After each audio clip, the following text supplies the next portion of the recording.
Cami Inforzato, and I am the Women's Program Coordinator for the Domestic Abuse Intervention Programs in Duluth, Minnesota, also home of the Duluth Model. I have worked there for 7 years, and I work specifically with women from probation, social services, and those who need support.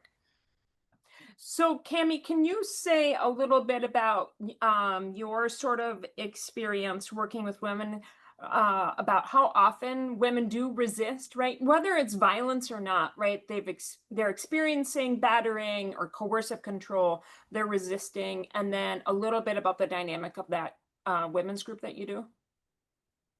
Collective experience where they're more comfortable talking about it and it becomes normalized, if you know what I mean.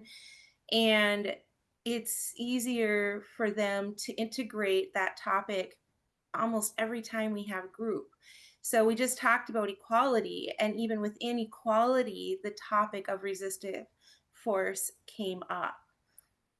Can you say a little bit about that, Cami, how that did come up? When there isn't communication, there is such a level of frustration, and they want to gain their sense of power back, and it just becomes so stuffed within them that they don't have a way of expressing it, because of course you can't do that with a batterer. It's dangerous to do so.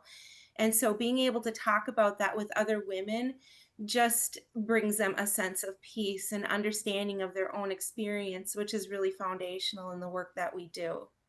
Yeah, thanks. Scott, you were going to say? Yeah, so I think that's interesting that you've got a woman who's coming to look for support, or a group for women who've been battered, and she feels reluctance to talk about the fact that she used force against her partner, but now she's sitting in a room with a bunch of women who've been battered, and she feels reluctance to talk about the fact that she used force against her partner, but now she's sitting in a room with a bunch of women who have used force, and because it's it's central to so many of the women's experience to resist their partners, that it makes it easier for them to get onto their experience, to articulate um, why they've done what they've done,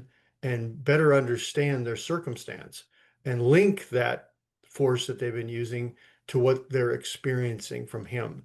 Um, so that's an example, right, where we're not segmenting out this woman as a court ordered, so we're gonna put them in one room, and these women are CPS, and we're gonna put them in a different room, and these are volunteer referrals. No, they're all the same woman, right? Like, it's all the same experience, and the more that they are together, the more that they can help each other understand their own individual experiences.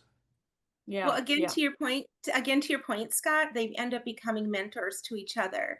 And so when they've been in group for a bit, then they have information and education that they can talk about, which is helpful to a woman who might otherwise be afraid to come forward with that information. And And you get and a lot of women they're who very are forthcoming. and you get a lot of women who are word of mouth from other women in your group. I do. I do. And they've used force. Mhm. Yeah, yeah. Okay. Thank you.